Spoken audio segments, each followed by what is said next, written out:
আন্দোলনস্থলীৰ পৰাই মই অসম চৰকাৰৰ প্ৰতি এটা অনুৰোধ জনাওঁ আমাৰ দাবীসমূহ অতি শীঘ্ৰে মানি লওক আমাৰ দাবীসমূহ আমাৰ সঞ্চালক মহোদয়ে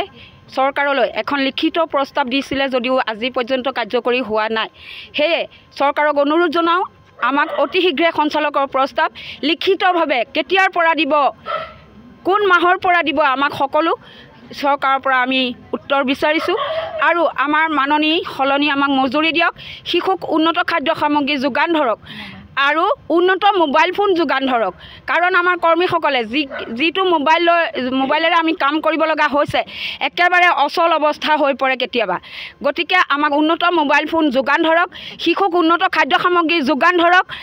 যিখিনি দাইল খিচিৰি দিছে সেইখিনি আমাৰ কেন্দ্ৰত এতিয়াও পৰি আছে কোনো শিশুৱে নাখায় গতিকে যেনেদৰে মহিলাসকলৰ প্ৰতি মুখ্যমন্ত্ৰী মহোদয় দৰদী হৈছে শিশুসকলৰ প্ৰতিও দৰদী হওক আজি অংগনৱাড়ী কৰ্মী আৰু সহায়িকাসকলৰ প্ৰতিও দৰদী হয় তেওঁ আমাৰ প্ৰতি এবাৰ দয়াৰ চকুৰে চাবলৈ মই এই আন্দোলনস্থলীৰ পৰাই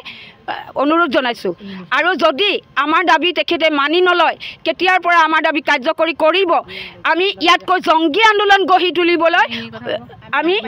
প্ৰস্তুত আছোঁ গতিকে আৰু মিনি অংগনৱাড়ী কৰ্মী ক্ষেত্ৰত তেওঁ একো সিদ্ধান্ত লোৱা নাই মিনি অংগনৱাড়ী কৰ্মীসকলক তেওঁ পূৰ্ণাংগ কৰ্মীলৈ ৰূপান্তৰ কৰিবলৈ আমি অতি শীঘ্ৰে আমি তেওঁৰ পৰা পূৰ্ণাংগ কৰ্মীৰূপে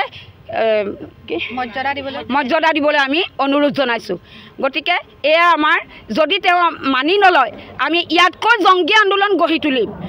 তোমালোক ৰাজিনে আৰু যদি মানি নলয় আমি সকলোৱে ভোট বৰ্জন কৰিমেই ইনকালাব জিন্দাবাদ অসম ৰাজ্যিক